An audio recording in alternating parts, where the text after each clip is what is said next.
Cette mère est en deuil dans l'ouest du Cameroun. Elle a perdu son fils Abibou, il est mort en juin 2025 en Russie.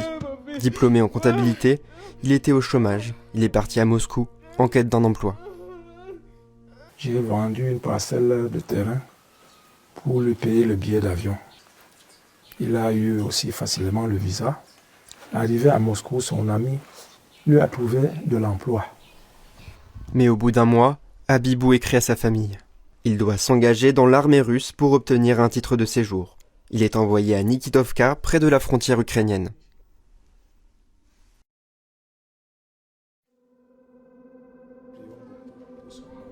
À partir de juin, Abibou n'écrit plus, il est décédé. Il a fait 8 mois et demi. Il lui manquait 3 mois et demi pour la fin de son contrat. La famille a peu d'informations. Abibou aurait succombé à un malaise. Il avait 33 ans, sa famille croit ce qu'on lui a dit, mais il n'avait pas l'intention de rejoindre l'armée en partant en Russie. Les récits de ce genre se multiplient ces derniers mois. À Kuoptamo, une autre famille a perdu son fils, parti soudainement pour la Russie, et mort quelques mois plus tard sur le front. Il travaillait dans ce magasin. Notre caméra dérange, certains jeunes seraient en lien avec l'armée russe. Tout le monde entier nous observait, on me connaît trop bien ici. On doit dire que je suis venu avec de gestion.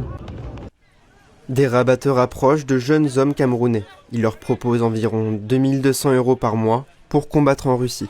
C'est 32 fois le SMIC camerounais. Beaucoup se laissent tenter.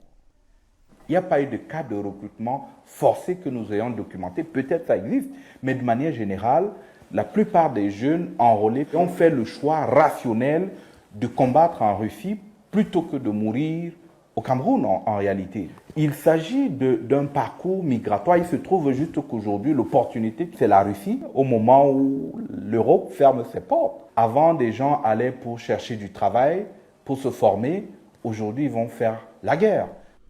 Des recrutements se font jusque dans l'armée camerounaise. Depuis le début de la guerre en Ukraine, 500 militaires camerounais auraient déserté pour combattre en Russie.